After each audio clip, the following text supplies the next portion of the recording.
Então, Gustavo, primeiro eu queria te agradecer aí a, a oportunidade, tá, de compartilhar um pouquinho conosco, né, a tua experiência, né, no cuidado das árvores, né, de maneira, digamos, bem geral, independente se é no ambiente urbano, se é ambiente rural, mas eu admiro muito o teu trabalho, como ele é executado, né, realmente com muito carinho, muita determinação. Então eu pensei assim, cara, vamos ver se o Gustavo, né, topa aí trocar uma ideia e de dividir um pouquinho, né, compartilhar um pouquinho o conhecimento, né, que ele tem aí nessa caminhada aí referente ao manejo, né, referente ao manejo de árvores.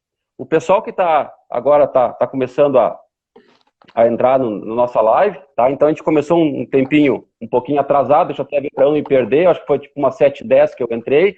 Então nós temos rigorosamente, né, 1 hora. Então, Gustavo, quando a gente estiver chegando ali pertinho das 8h10, né, eu vou dar um aviso aí, porque eu quero salvar, né, essa nossa conversa, tá? O pessoal que tiver alguma pergunta já para ir colocando, à medida aí que a gente vai transcorrendo aí a conversa, também pode ficar à vontade. E o Felipe aqui está dizendo que tu tem a barba mais linda da arboricultura. Ah, sei. Se O quiser dar Felipe um tá com o retorno bigode para ele mais aí depois, estiloso. é isso aí. É, tá certo, Beleza, parceirão então, nosso aí. Opa! tranquilo. Gustavo, então, te apresenta aí, fala um pouquinho da tua caminhada, da tua experiência, como tu começou no ramo da arborização, da arboricultura, enfim, e qual foi o trajeto, o caminho que tu percorreu, por exemplo, para chegar, digamos, no dia de hoje. O que que tu fez para estar hoje aqui e ser um profissional reconhecido no cuidado das árvores? Certo, legal. Primeiramente, queria agradecer o convite, Gabriel. Sempre bom estar falando com você e com os amigos aí, todos que estão ouvindo a gente aí, passar um pouco da nossa experiência aí, né?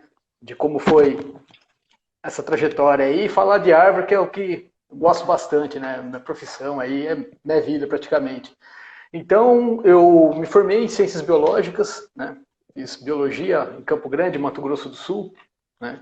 E recém-formado, eu acabei voltando para minha cidade, que é Valinhos, aqui no interior do estado de São Paulo, e comecei a procurar trabalho na área e acabei caindo numa unidade de conservação.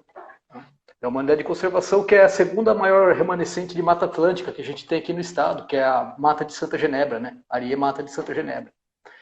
Entrei lá com um levantamento de fauna e com o tempo eu fui vendo que era muito mais do que só pesquisar, né? A gente precisava fazer a manutenção, manter aquele lugar, né? Que é uma ilha, né? Um fragmento de 270 hectares no centro de Campinas, mas é isolado, né?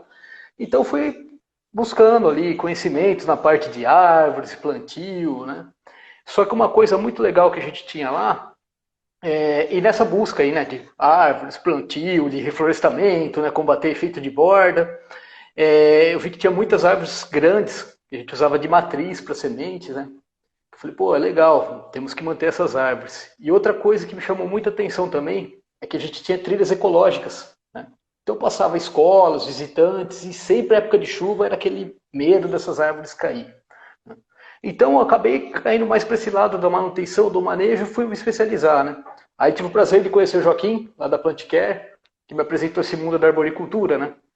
Então, ali que a gente começou com um olhar diferente para as árvores, do manejo, da manutenção, do cuidado, da avaliação de risco, né, para trazer árvores mais seguras. Né, que técnicas que a gente aplicava para isso. E é um mundo muito doido, assim, apaixonante, né? Porque você tem toda essa parte da biologia, tem a parte de ferramentas, né, que a gente gosta, dos equipamentos, tá mexendo, tem a parte do esporte, a parte física mesmo, de estar tá subindo nas árvores, contato com a natureza, então acabei indo para esse ramo, né? Comecei a me aprofundar os estudos aí, me certifiquei pela Sociedade Internacional de Arboricultura em 2014, que foi uma coisa assim, um divisor de águas, né?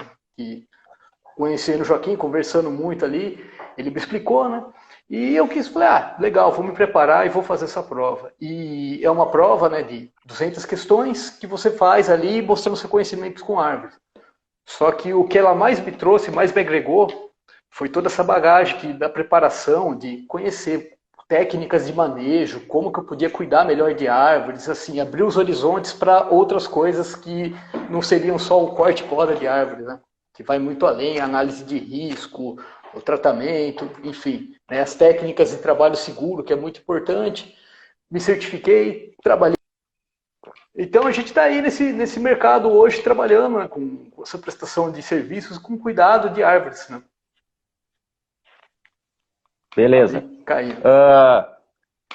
Não, muito importante, né, essa tua colocação aí, porque eu também, quando iniciei a minha vida profissional, foi meio sem querer, né? A minha área já é um pouquinho mais voltado para a questão do uso seguro dos equipamentos, né? Motosserra, motopoda, roçadeira e aí por diante, que são equipamentos fundamentais que tu não consegue realizar manejo, né, sem apoio dessas ferramentas. Então, acho que é uma caminhada, né, que a gente segue, né, que a gente determina, e a gente sempre vai, digamos, aprimorando, e importante, né? Tu tá fazendo doutorado, se não me engano, né? Sim, sim. Fazendo Né? doutorado. Então, eu acho que a busca, né, a busca pelo conhecimento, né, digamos, pela informação, eu acho que isso nunca é demais, e o conhecimento ninguém te tira, né? Então, Exatamente. acho que enquanto a gente conseguir desempenhar nossas atividades profissionais e, paralelamente, né, conseguir, digamos, estudar mais, eu acho que as árvores saem ganhando, né? Exatamente. Eu acho que a comunidade, né, que usufrui dos benefícios delas, acabam também, né, de maneira, digamos assim, indireta, né, ganhando também. Então, por isso Claro. que esses tipos de profissionais são extremamente importantes, né, que são aqueles profissionais específicos, né, que estão preparados para executar a atividade, né, o manejo que for, seja uma implantação de uma arborização ou de um cuidado já, por exemplo, de árvores já adultas, né. Eu acho que o ponto principal é esse, né, é ter esse cuidado, esse carinho, né, esse entendimento de entender como é que a árvore se desenvolve. Eu acho que é por aí, né? Sim, sim. Né?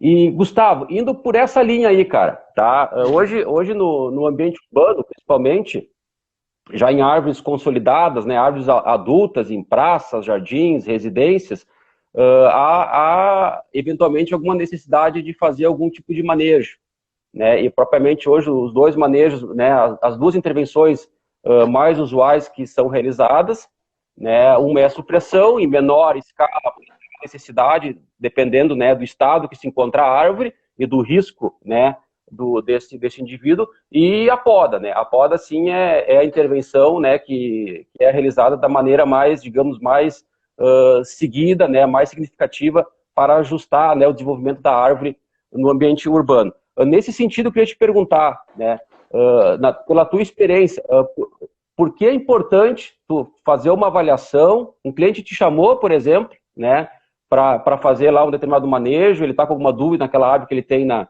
tem lá no pátio, ou a prefeitura te chamou para fazer uma avaliação, por exemplo, lá de uma praça. Né? Quando tu chega nesse ambiente, né, tu se depara com uma árvore, qual é a avaliação que tu faz, né, para verificar, não, nessa árvore é uma poda, não, nessa árvore aqui a poda não vai resolver, é uma supressão. E dentro dessa avaliação, o que tu faz para minimizar o dano, digamos, ambiental, né, na própria árvore, se for uma poda, né, e na vegetação, por exemplo, se porventura houver ao redor dessa árvore, para te minimizar, por exemplo, digamos, deixar caracterizado o ambiente que ainda se encontra preservado. O que tu tem para falar para nós? Certo, Gabriel. Uma coisa bem bacana que você falou é essa parte do arborista não está só associado ao corte e poda. Muitos dos problemas que a gente chega para avaliar está relacionado com o plantio, com a escolha inadequada. Então, partindo desse ponto, né, quando o cliente, se alguém me chama para avaliar uma árvore, é importante a gente identificar que árvore que é aquela. Né? Às vezes é uma árvore jovem, mas ela vai crescer muito e aquele espaço ali não vai comportar. né? Mais para frente ela pode vir a causar transtornos, ou ela não tem uma área suficiente para desenvolver aquele sistema radicular, ela não vai conseguir se ancorar. Então, é isso que a gente avalia, né? Como é feita essa avaliação? Eu vou chegar para a árvore, vou avaliar a parte da copa, o tronco e a área de enraizamento. Vou ver se ela tem área suficiente para se desenvolver. Vou ver se esse tronco tem algum defeito estrutural que pode ocasionar alguma queda. Vamos ver como que está o vigor da árvore, se tem galhos secos, né, folhas amareladas, enfim. Tudo isso, vamos fazer aquela análise bem legal da árvore, como que está o colo, se está soterrado, se é possível a gente ver os delóides da árvore, né? Que isso indica que ela foi plantada na altura certa, mas o principal é cruzar com os riscos, né? A taxa de uso, o que é ali? É uma praça? É uma avenida movimentada? É uma escola? Essa semana mesmo fui chamado para avaliar uma figueira, né? Um ficus elástica, uma árvore de grande porte, ela está plantada num lugar bom, só que ela está morrendo. O tronco está cheio de fungo, ela pegou uma doença fúngica ali, ela está secando, já está com o dieback, as pontas mortas. Ela está no hospital, na Santa Casa de Valinhos, na próximo estacionamento. A copa se projeta por uma das principais avenidas que tem lá, e se essa árvore ou galho cair, vai atrapalhar o trânsito, né? Não vai conseguir chegar a ambulância. Então essa é uma árvore de risco iminente, né? Então o que vai levar assim, a gente preservar ou não a árvore? É levar em consideração tudo isso, né? O ideal é o quê? O ideal é a gente manter a maior área de copa, né, e a árvore da melhor forma possível, né? Costumo explicar assim, qual que é o produto do arborista, né? O arborista, ele quer entregar o que a árvore pode dar de melhor, né? Que é sombra, filtragem do ar, melhora do microclima, a beleza estética. Então isso como que a gente avalia? A área de copa. Então quanto maior for a área de copa, melhor vai ser os benefícios da árvore. Então eu tenho que casar essa situação com o local que essa árvore está, né? Ao mesmo tempo, eu não posso que essa árvore seja um transtorno, seja um risco. Então a gente sempre avalia isso, aí indicando, né? Claro, sempre o melhor que é uma poda, às vezes um reforço, um cabeamento ali para não descaracterizar tanto a copa, se tem algum defeito estrutural, ou mesmo a supressão em alguns casos, quando a gente vê que aquela árvore ali ela não vai ter condições, o ambiente não é adequado para ela, a gente acaba indicando a supressão da árvore, substituição por uma mais adequada para o local. E dentro dessa avaliação, falando especificamente de poda, Certo. hoje a gente tem vários documentos, né, até digamos, municipal, né, e que as próprias prefeituras, algumas acabam seguindo, que a remoção, né, em torno de 25% da massa verde, né, digamos, do total, né, dos galhos que tu vai acabar retirando, né, o indicado é até 25% para não causar um desequilíbrio da árvore, né, não alterar, por exemplo, a simetria, a arquitetura da copa desse vegetal. E tem casos na tua atividade aí que ultrapassa esse volume em função da necessidade da poda em si? Pode ultrapassar, Gabriel. A gente sempre tenta seguir essa orientação, né, de 25%, né, até 30% da copa. Mas o que é legal? A gente tem que distribuir isso em tudo. Por isso que eu falo, às vezes aquela árvore é tão grande que vai ter que sofrer intervenções tão drásticas que não dá para a gente manter ela lá. Então a gente sempre procura, por que os 25% de copa, né?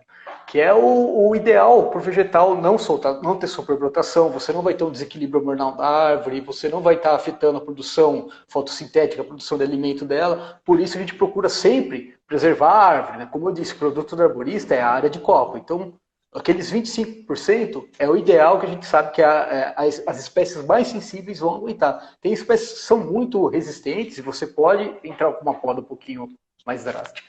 E quando que a gente vai fazer uma poda maior? Em casos assim que, por exemplo, uma fiação elétrica, né? A gente não pode ter um galho batendo ali. Então a gente tem, às vezes, que fazer uma intervenção, que é melhor a gente ter uma árvore com uma área de copa menor, mas ter a árvore ali, que a gente vai estar aproveitando, né? Do que a gente, 25% e correr o risco ali de ter interrupção numa energia, por exemplo. Né? Tu falou, né, um ponto bem importante, a questão da poda direcional, a poda de segurança que é aplicado, né, pelas concessionárias, né? Certo. E eu atuo diretamente né, nessa questão aí, assessorando algumas empresas que fazem a manutenção dessas linhas de redes de distribuição. E nós temos a gente é visto, né, tanto o profissional responsável técnico, né, quanto as equipes que realizam a intervenção, na verdade, elas não são bem vistas, né? Não é que elas não é que elas são vistas, elas não são bem vistas em função do resultado, né? Que fica na árvore após essa intervenção, né? Que popularmente a gente identifica como sendo uma poda em V, né? Digamos popularmente o que ficou, mas tecnicamente é uma poda direcional, é uma poda de segurança. E a gente tem, e seguidamente a gente tem que responder para a prefeitura, né, Ministério Público e assim por diante, né, o porquê daquelas intervenções. Né, e daí a gente entra, né, a gente vai atrás de material técnico, tem até próprio material da SBAL, tem da CEMIG, né, então tem vários materiais excelentes que estruturam o porquê de fazer esse tipo de intervenção nessa árvore. Né, porque além de garantir a energia elétrica, né, porque nós estamos conversando aqui hoje, agora, porque tem luz, né, tem energia e tem internet, né, então a energia ela nasce aonde? Lá na usina hidrelétrica, por exemplo, passa pelas linhas de transmissão, chega na subestação e é distribuída nas linhas de distribuição. Se não for feita intervenção na subestação, né, em algum momento isso vai acabar interrompendo, né, a energia elétrica. Né? E além disso, que pode ocasionar um acidente, principalmente em área urbana, romper um cabo, um galho bater na rede e romper um cabo. Então, é uma poda importante, é uma poda extremamente necessária, só que ela tem que ser feita também, né, com o pessoal capacitado, preparado e com instrução, né? Então, tem as podas que a gente chama, né, de levantamento de copa, né, de limpeza, e também tem as podas, por exemplo, de segurança, que é feito para o pessoal, digamos, capacitado, né, além dos cursos normais, tem também o curso de NR10, por exemplo. Então, intervenções que têm que ser obrigatoriamente realizadas, né, com segurança. Tu já deve ter respondido essa pergunta inúmeras vezes, né? Eu vou te fazer ela, vou responder mais uma vez. Tem época para fazer poda? Olha, Gabriel, época de poda é uma coisa assim que o pessoal aplica muito isso para fruticultura, né? É ideal que você aplique essa poda quando a árvore está mais em dormência, né? Mas aqui no Brasil, com essa variação climática que a gente tem, você pode podar o ano todo. E principalmente para arborista, para gente que trabalha com árvores de risco, né? E a gente poda o ano inteiro. Né? A gente tem que tirar o risco ali, não posso esperar, vou esperar quando tiver mais tranquilo o tempo, né? Não, a gente faz essa intervenção. E você ficando dentro dos 25%, é tranquilo. Você pode fazer essa... A poda de energia elétrica também, né, durante os 365 dias do ano, né?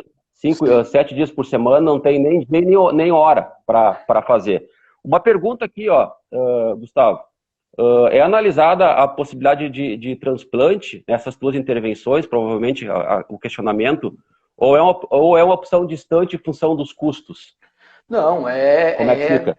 O transplante é uma opção, sim. Né? A gente faz algumas vezes, assim, a gente faz o transplante, se são árvores que tem algum sentido, né? Muitas vezes a gente pega árvores exóticas, assim, que não justifica o transplante, mas o transplante é uma das opções, com certeza. Claro que envolve um custo maior, né? Mas em compensação, em alguns lugares, a compensação ambiental pelo transplante é menor. E outra, você já aproveita todo aquele período que a árvore teve desenvolvimento, né? Você já vai ter uma árvore aí juvenil, uma árvore adulta, que já vai dar muito mais benefícios do que você plantar uma muda, esperar ela até chegar. Então o transplante é uma opção bem legal, bem bacana de ser feito, sim. Apesar do custo ser elevado. Sim. Aqui a Carla só está complementando aqui que a questão da poda com rede elétrica é complexa, né? É muito complexa, né? Então, né, vários fatores têm que ser levados em consideração. Gustavo, o que é crista e colar, cara? Oi? Crista e colar? O que é crista e colar? Certo. A crista e colar é o ponto onde o galho se une ao tronco, né? Ou o ramo onde ele se ramifica, né? O ramo sai do galho original. O que a gente tem nessa região, né? A formação da crista, né? Que é aquela barriguinha que tem em cima e o colar embaixo. Ali a gente tem a sobreposição do lenho do galho com o lenho do tronco, né? É como se eles fossem se amarrando assim, né? E o que mais que a gente tem nessa região? Por ela ser uma região de união, ali você já tem a deposição de fenol, a deposição de amido, que é tudo que a árvore usa para, se aquele galho tiver alguma doença, ela fazer a barreira, ela segurar aquilo ali e não afetar o vegetal inteiro. Então a gente usa isso para guiar a poda, porque ali você já tem a deposição dos fenóis, né, dos compostos fenólicos, que são antibióticos, fungicidas naturais da planta, você já tem uma reserva de energia, você já tem o câmbio, né, que é a região que faz a divisão celular, que vai fechar o corte todo ali, né? Pronto para cicatrizar, que já é uma da própria biologia da árvore, né? É onde ela vai fazer a defesa dela. Dá para dizer, então, de maneira resumida, assim, que ali nessa região, né, da crista colar, nós temos substâncias antimicrobianas, uma coisa nesse sentido. Nesse sentido. Substância antimicrobiana e o amido, né, que é o açúcar, né? A gente armazena gordura no corpo, a árvore armazena o amido, o açúcar, né? Então é ali que ela vai fazer o crescimento celular para barrar qualquer patógeno que está entrando. Então é já como se fosse uma zona de proteção ali da árvore. Literalmente, ela vai selar o corte, né? Ela vai compartimentabilizar a lesão. Exatamente, né? A árvore ela é como se fosse vários caninhos. Então o que ela vai fazer? Ela vai fazer paredes fechando aquilo ali para evitar que qualquer coisa entre para dentro da árvore. E com o que ela vai fechar esses caninhos? Com essas substâncias que já ficam localizadas ali, nessa região de espessamento, que é a crista colar. Então o corte final, né, digamos, o acabamento da poda, né, o acabamento da intervenção sempre tem que ser próximo, né, juntinho da região ali onde é que nós temos a crista na parte superior do galho e o colar na parte inferior. Isso? Exatamente. O quanto mais próximo dali é o ideal para a árvore. Isso. E precisa aplicar algum tipo de fungicida, alguma pasta, enfim, alguma mistura aí para acelerar, digamos, essa cicatrização aí? Não, Gabriel. Antigamente tinha esse costume, né, de aplicar ali calda bordaleza, algum pessoal até passava um polímero, alguma coisa. O que acontece? Você respeitando a crista colar, já vai estar ali pronto essas substâncias ali, que a árvore vai fechar esses canudinhos. O que você passar ali, a árvore não vai reconhecer, é um corpo estranho, é um elemento químico, e aquilo ali vai atrapalhar a própria regeneração celular da árvore. Então, às vezes a gente acaba até agredindo. Por exemplo, a calda bordaleza, né, que é enxofre e cobre, ela é um fungicida. Só que o mesmo mal que ela vai fazer para o fungo, ela acaba fazendo para o tecido vivo da árvore. Então, o ideal é que a gente faça sempre o corte correto e não aplique nada. Nada mesmo, né? Que a madeira ela precisa respirar, né? Você selando aquilo lá com tinta, por exemplo, né? Pessoal, vamos selar com tinta, hidroasfalto, já vi muito isso. Você aplica, só que a árvore tem umidade dentro, você não consegue trocar essa umidade com o ar, né? O ar ele já faz esse papel ali, a própria luz do sol, a radiação ultravioleta já mata muitos micro-organismos, então a gente não aplica nada. O ideal é você respeitar a biologia da árvore, fazer o corte no local correto e a natureza se encarrega do resto. Que por mais que a gente aplique, a gente não vai conseguir tampar todos os canudinhos que a árvore tem, como ela vai fazer. Eu sempre digo, de repente tu até pode concordar comigo, que a poda mais bem feita que seja, né, digamos, mais criteriosa, mais técnica que ela seja feita, digamos, numa árvore sadia, é um dano que está causando no vegetal. Né? A poda ela é uma interferência, né, que o ser humano faz para adequar, né, para ajustar a árvore para aquele ambiente ou talvez eliminar um risco, por exemplo, né, de algum tipo de acidente. Mas tu fez a tua intervenção, é um dano que tu causou na árvore. O nosso papel, né, é minimizar esse dano, né, é dar condições para que a árvore, receba essa tua intervenção, né, mas ao mesmo tempo ela consiga assimilar, né, ela consiga, digamos, assimilar esse dano, essa retirada desse galho. Isso, ela só vai conseguir fazer isso se o quê? Né, tu não danificar ali a região da crista colar. Então não pode ficar toco, né, não pode ficar lasca, galhos, né, procurar sempre tirar o peso, né? Eu acho que é possível, né? É possível fazer isso, né? Mas tem que ter o quê? Um mínimo de conhecimento. Né? Eu acho que é mais ou menos, eu acho que é mais ou menos por aí. Exatamente, você tem que ter a instrução, como você falou tudo, Gabriel. A árvore não precisa de poda. O que a gente vai fazer ali é uma agressão. A gente faz a poda para quê? Para a árvore estar convivendo ali com a gente, se tornar mais segura. Né? O ideal é que seja feito como? O mais rápido possível, né, com galho de menor diâmetro, porque os galhos, quando estão crescendo, tem madeira juvenil. Né? Madeira juvenil costuma fazer uma ponte aí que é como se fosse criança. Né? Criança é molinha, ela cai, ela levanta, ela não se machuca, ela cresce muito rápido. A madeira juvenil da árvore tem essa característica, né? De ter um crescimento rápido, de uma relação ali de lignina e celulose diferenciada, que vai fazer. Então, você cortando um galho aí de 5 centímetros, ele vai se recuperar muito mais rápido do que você cortar um ramo de 20 e 30. Né? Que aí você já vai ter uma madeira mais tardia, né? Uma madeira mais madura. Então, o ideal é sempre fazer o quanto antes ali para que a árvore possa se proteger, né? Compartimentalizar. Perfeito. Deixa eu só, tem alguns comentários aqui, ó. A Carla dizendo, né, que o arborista não pode esperar os meses secos, né, para fazer a poda. O nosso amigo, o Flávio, né, diz que o trabalho do arborista é o ano inteiro, principalmente na questão das podas, né, não tem período para ser feito. Deixa eu só tentar resgatar um pouquinho aqui. Vamos ver. A questão da cauda também foi muito bem explicada, Gustavo. A questão das frutíferas também. Ó, aqui, a Carla, ó. Gustavo, o que tu recomenda no controle de epífitas como a tillandsia? Tillandsia, certo. A tillandsia, ela é uma epífita, né? Ela usa a árvore como apoio só. Então ela não traz mal nenhum para a árvore, é só estético. Né? Como que a gente faz esse controle? Quando ela está muito cheia, né, muita coisa assim, a gente vai lá e faz a retirada manual mesmo. Eu gosto de limpar a epífita, essas coisas da onde, né? Você tem que tomar muito cuidado com isso. Em regiões de forquilha, né? Para mim conseguir ver, assim, quando eu vejo que tem algum espessamento no galho, que ela pode estar escondendo um defeito, então a gente faz o manejo. Mas tem que tomar cuidado também, que muitas árvores perdem folhas e as epífitas servem como uma cobertura ali, né? Como uma barreira para não ter escaldadura solar. Né? Às vezes a gente vai, limpa todas as epífitas e acaba fazendo mal para a árvore. Né? Mas assim, quanto a tillandsia, a gente vê que ela é bem mais associada a galhos que já estão secos, né? Galhos que estão mais frágeis. Isso é legal que ela funciona até como um indicador. Isso é experiência própria. Não li nenhum trabalho científico, acho que seria uma linha legal para alguém estar realizando um trabalho, mas assim, no dia a dia a gente acaba vendo que os galhos que estão com mais tilantes assim, já estão secando, eles estão diferentes. Perfeito. O Bruno perguntou, e a pintura nos troncos? É realidade ainda ou é coisa do passado? Oi, Gabriel, travou aqui. Tu me escuta? O Bruno perguntou. Tá. O Bruno perguntou se a pintura no tronco das árvores é realidade ainda ou já é coisa do passado?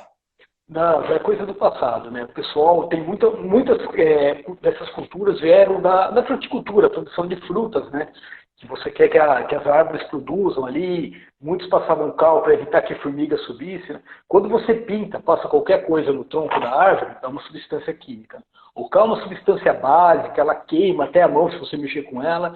E na árvore você tem várias estruturas, né, que são chamadas lenticelas, que são pequenas aberturas por onde o tronco respira. A árvore troca gases ali, né, faz a respiração das raízes, do tronco, né? Enfim, você passando ali, você sela também, né? Então, isso acaba não sendo muito legal, né? Para árvores urbanas, não é recomendado, a gente não usa esse tipo de coisa. Né? É muito usado em fruticultura, o pessoal usava muito porque, né? Você quer ter o quê? Você quer ter a produção de frutas, né? A gente sabe que muitas espécies, né? Quando ela sofre agressão, que ela sente, pô, tô mal, o que eu vou fazer? Eu vou morrer, eu vou produzir muitos frutos para deixar muitos indivíduos. Então a gente vê aí muitas árvores que a gente vai, pé de manga, o pessoal bate com o facão e fala, não, vai dar bastante manga. Ou pinta com cal, faz alguma coisa. É uma agressão que você está fazendo na árvore, a árvore vai responder produzindo frutos, porque ela acha que ela vai morrer. E o que não é o ideal. Ela vai gastar a energia que ela tinha para estar crescendo, para estar fazendo uma madeira de melhor qualidade para produzir frutos, porque ela está sofrendo uma agressão. Então isso não é legal. O Flávio perguntou aqui, ele tem visto o pessoal escovando, literalmente escovando o tronco das árvores. E aí? Escovando, eu já vi muita gente fazendo essa escovação com escova de aço, né? Você está danificando ali já o próprio córtex, que é uma proteção da árvore, né? Isso não é legal, você está causando dano. Então, como que a gente faz esse tipo de manejo? Né? O pessoal acha que líquen, né? Aquela substância, aquele ser que é união de algas e fungos. Acho que aquilo ali faz um mal para a árvore, acho que é um parasita, e não é. Há muita desinformação sobre o que é uma epífita, né, um líquen ou um parasita. Então, o ideal é você fazer a retirada manual mesmo dessas tilânsias. Né? E, quando possível, deixar lá, porque ela tem o papel ecológico dela também no ambiente. Perfeito. Aqui tem uma pergunta do André, tá? Eu vou lê-la aqui. Quais são as melhores técnicas de podas para retirar o peso do galho e desviar de obstáculos urbanos sem prejudicar as árvores? Nesse sentido, tá, Gustavo? Só para complementar a pergunta do André. O que se faz para minimizar o dano no momento de uma poda de uma árvore? Certo. Minimizar o impacto ambiental. Minimizar o impacto ambiental. Beleza, vamos lá. O que a gente faz? A gente tem a técnica que a gente chama de 3 cortes, né? Que a gente faz um corte por baixo para a árvore não lascar, um pouquinho mais para frente, então a gente retira aquele ramo e depois faz o corte final, de acabamento. No ambiente urbano, agora já falando muitas coisas assim, a gente trabalha com técnicas de ascensão, de escalada, né? E sistemas de descida controlada de galho. Então a gente faz o quê? Várias amarrações, usa polia, os equipamentos para desviar esse galho, fazer uma descida controlada até onde a gente quer. Às vezes a gente não pode atingir jardins, tem obstáculos embaixo. Então tem muitas técnicas que a gente chama de rig, né, que são descidas controladas que a gente aplica nessa operação. Mas o fundamental é a técnica dos 3 cortes, é retirar o peso.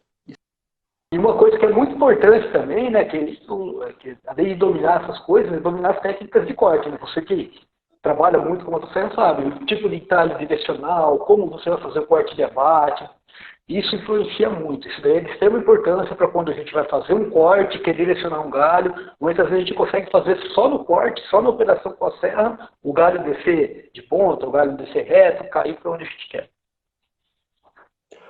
Eu acredito que uma outra dificuldade, né, digamos que, eu digo dificuldade, né, para quem não tem muita experiência e vê o pessoal, né, por exemplo, em cima da Copa, mas eu sei que vocês têm um controle absoluto pela situação, mas eu tenho certeza que isso faz parte do planejamento, né, digamos, da análise da atividade antes de vocês iniciarem, que é a operação do próprio equipamento, né, sim, digamos, a segurança, né, de tu estar, digamos, utilizando motosserra, motopoda adequada, né, para aquele ambiente, né, de acordo com a necessidade. E dentro da questão do impacto ambiental, eu entendo que também é algo a ser contabilizado, ao menos eu levo isso na questão quando eu vou acompanhar as minhas equipes, e também quando estou nos cursos, tu sempre ter o equipamento, né, se tu está usando uma máquina, por exemplo, a combustão, tu sempre ter o equipamento bem regulado, né, bem ajustado,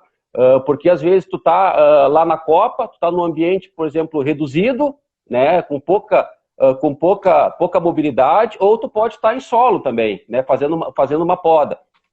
E a qualidade do serviço, né, ele passa também pelo tipo do corte que tu vai fazer com o teu equipamento.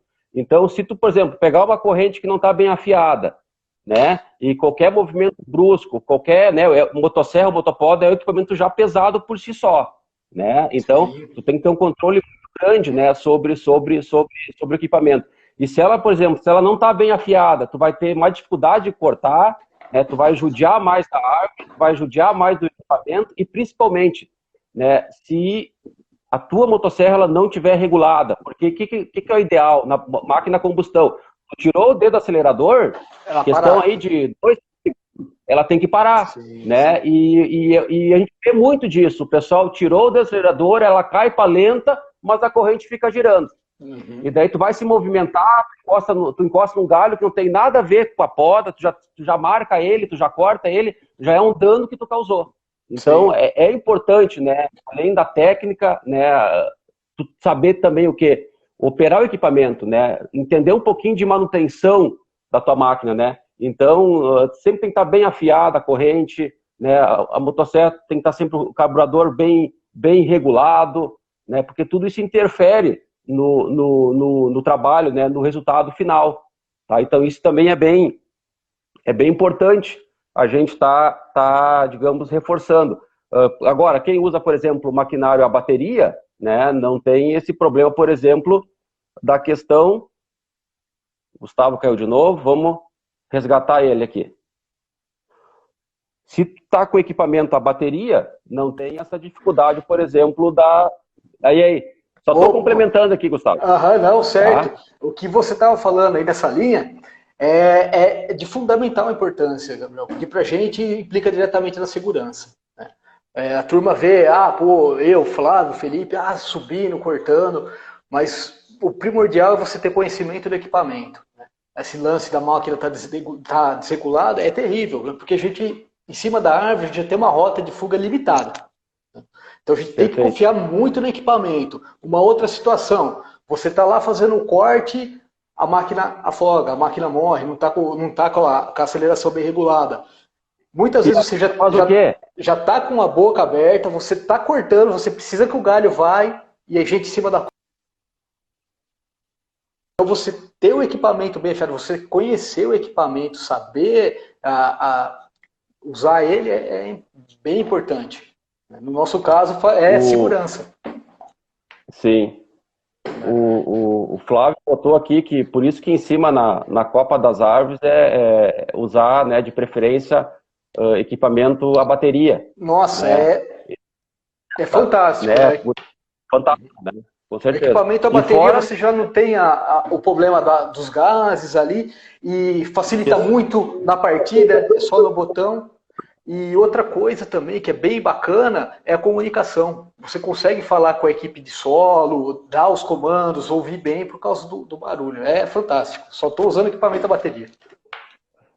Na bateria, o ruído mínimo que tem é só quando tu está acelerando, né? Tirou do acelerador, ela para. Tu tá com a combustão, ela tá, né? Tirou do acelerador, ela continua emitindo um ruído sonoro e se tiver desregulada ainda é mais alto ainda, né? Exatamente. Então é assim...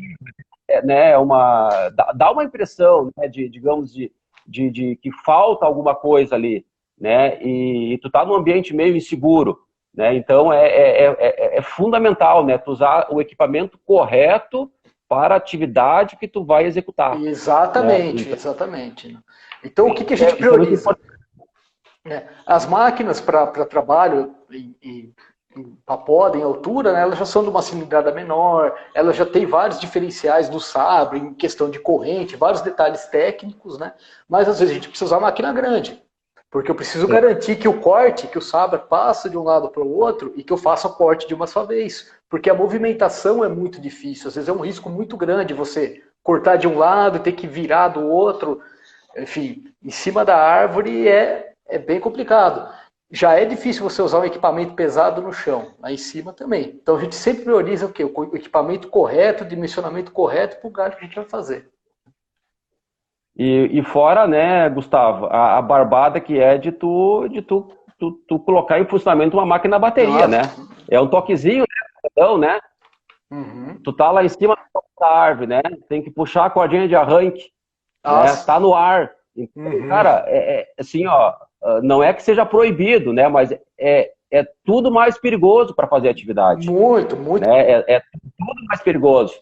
Né? Então, por isso que é importante, né? O trabalho lá em cima é o fundamental, você ter um bom posicionamento. E às vezes é difícil você conseguir um posicionamento bom e ter mais a posição para dar partida na máquina. Então, a bateria aí veio para salvar a gente aí, para ajudar muito. Veio para salvar ali. Não tem nada de negativo, é só coisa boa, né, cara? Só coisa boa, né? Só coisa boa. Só coisa boa, né? Só coisa boa. Aqui tem uma... Deixa eu resgatar uma pergunta aqui, ó. Do Bruno. Deixa eu tentar aqui, ó. Qual o critério para decidir pela poda Poda trepada ou usar a motopoda? Só a altura ou tem outro detalhe? Eu acho que é a questão do uso da motopoda. Certo. A questão da altura, é claro, limita, né, um pouco o uso da motopoda, né? E o tamanho dos galhos, né? A segurança que você vai ter, né? Se você consegue ficar numa rota que o galho não vai cair quando você vai podar. Mas muitas vezes a gente usa a motopoda até em cima da árvore. Se tem um galho muito fino que a gente não consegue se deslocar, assim a gente acaba utilizando. E a motopoda bateria também é excelente. Fantástico, fantástico, né? Muito. Motopoda, motosserra, roçadeira, né? O negócio vai... Bateria veio para ficar, né? Principalmente em ambientes onde tem a restrição, né, de barulho, escola, pátio, né, colégio, hospital, casa de fábrica, né? Então, tu nem percebe que tem gente ali. Não mesmo. Né? Tu nem percebe. Aqui o Fabiano está dizendo que bateria é o futuro, né? Eu diria que já é um pouquinho do presente, né? Já tá inserido aí, né? Por exemplo, eu vejo, né, tu, Flávio, né, trabalhando já com máquina bateria, né? O Felipe, enfim, eu também nos meus treinamentos, né? Sempre que tem a possibilidade também faz uso dos equipamentos, porque é algo que veio para chegar, né? Chegou, é algo que veio, né, para permanecer, só vantagem para os operadores e para a comunidade que está em volta. Exatamente. Aqui o Thiago perguntou aqui, falar um pouco sobre as árvores ocas e quais os cuidados na ascensão ou se é necessário o abate total da árvore. Árvores ocas, beleza. Você tem que saber, né? A árvore, ela pode ser oca, né? A gente tem, por exemplo, os postes de rua são ocos, né? O que você tem que saber nesse caso, se aquela espessura de parede que ela tem é sadia e se ela aguenta a árvore, né? Todos os esforços que vai ter ali, né? Tem várias metodologias, né? Várias contas para você fazer uma sondagem ali, enfim, que você consegue determinar um fator de segurança para aquela árvore. Então, nem sempre que a árvore tem uma cavidade, né, uma cavidade aparente, ou que ela é outra, mas aí que vai também, né, na outra questão da avaliação, o tipo de técnica que a gente vai aplicar. Né? Não é todas as árvores que dá para a gente fazer escalando. Às vezes a gente vai precisar de um cesto, né, de uma plataforma, de um guindaste, enfim, para estar fazendo esse manejo com mais segurança. Então, na hora que a gente avalia a árvore, né, esse que é um diferencial também, né? Não é a gente vai falar, tá boa, tá ruim, corta, poda, né? Mas como a gente vai fazer essa operação com segurança? Né? Então, a gente tem vários métodos aí de trabalhar. Gustavo, 10 minutos. Poxa. Tá bom. O negócio vai rápido aqui, tem um monte de pergunta aqui, cara, e eu acho que nós não sei se vamos conseguir fazer todas. Mas assim, eu só queria rapidinho complementar essa questão da avaliação de árvores ocas, né, que é um dos fatores, né, que causam bastante acidentes, principalmente no momento da supressão, né? Então, eu no último curso que eu dei agora, fim de semana, a gente está fazendo a supressão do eucalipto, né, e, digamos, externamente, né, tronco cilíndrico, retinho, né, casca bonitinha, copa bem distribuída. Cara, e quando a gente fez o corte horizontal, a gente fez o corte oblíquo, fizemos interdirecional, e quando nós começamos a fazer o corte de abate, né, aquilo ali, de uma vez só, né, a árvore, digamos, ela como se ela tivesse se desprendido do toco, né? Então, por mais que a gente planeja, né, por mais que a gente analisa, tem situações, né, que tu não percebe.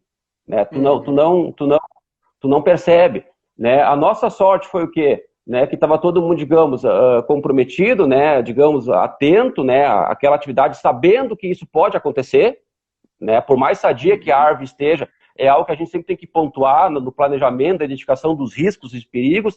Essa árvore aqui pode estar oca. E tem alguns artifícios que a gente utiliza, né?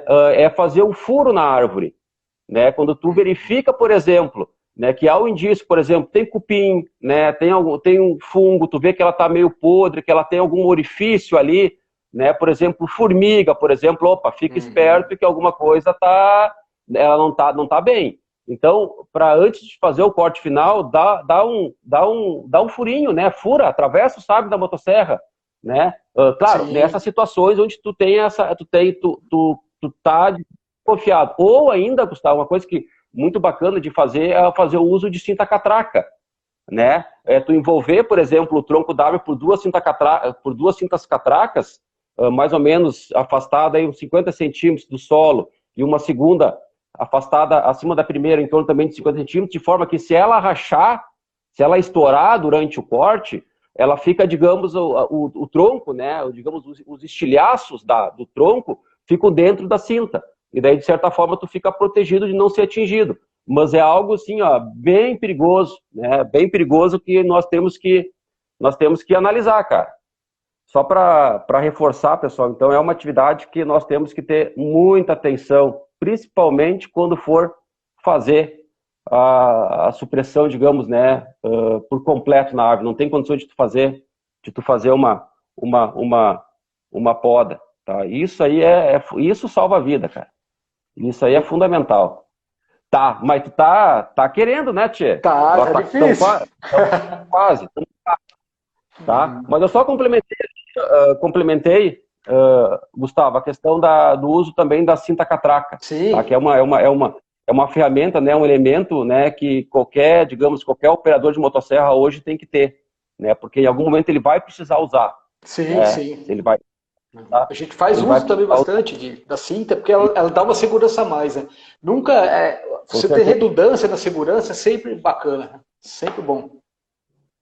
Quantos, né, Gustavo, quantos pais de família, quantas mães de família que saíram hoje para trabalhar, que saíram ontem, né, que vão sair amanhã e não vão voltar para casa. Sim. Por algum desvio digamos, de procedimento. Né? E tu sabe, né, tanto em cima da árvore, quanto com a máquina em mãos no chão, cara, não pode ter erro. Não podemos bobear. Nunca. Nunca. Nunca. Não podemos, cara. Deixa eu ver. Margem para erro. Oi? A gente não tem margem para erro, né? São muitos riscos envolvidos. Não tem margem para erro. Tá? Deixa eu ver aqui. Nós estamos encerrando, cara. Aqui, ó, é 8h05, cara. Eu não quero perder a chance de gravar, tá? Mas que vamos fazer mais uma aqui? Deixa eu pegar a primeira aqui que aparecer aqui para mim aqui, Gustavo, eu passo para ti, tá? Deixa eu ver. Ó, aqui estão dizendo que tu tem que pagar a internet, Gustavo.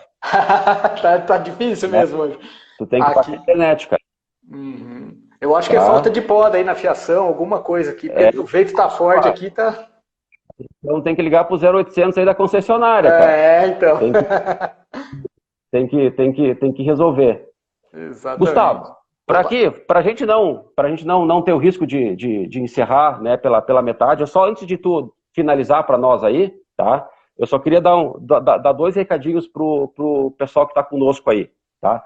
Que na próxima quinta-feira, então, no mesmo horário, a gente vai falar um pouquinho, a gente vai trazer 2 convidados, o Elton e o Neves, que vão falar sobre a poda, né? Basicamente sobre a NR35, poda em altura, tá? A gente sabe, né, que para o arborismo, né, a norma ela não tem, digamos, uma aplicabilidade tão grande, mas há necessidade, por exemplo, de profissionais fazer o que? Poda em escada, poda no cesto aéreo, né, poda, por exemplo, em andaime. Então é importante também ter esse conhecimento. Então a gente vai falar um pouquinho sobre, né, a poda de árvores, o manejo de árvores de acordo com a NR35. Então já fica feito o convite. E outro também quero convidar vocês aí, que eu vou estar fazendo um evento a partir de segunda-feira que vem, né, específico sobre o manejo de árvores com motosserra, motopoda e roçadeira. Então vão ser 3 aulas, segundas, quartas e sextas,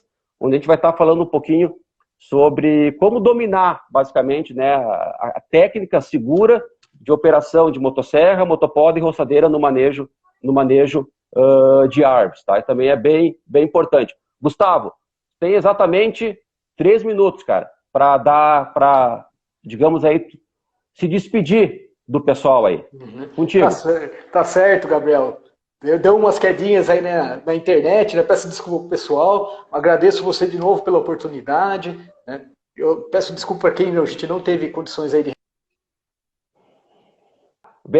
Valeu. Obrigadão aí, tá? Voltamos Valeu. numa próxima aí. Abraço. Sim. Valeu, Abraço. até mais. Tchau. Valeu.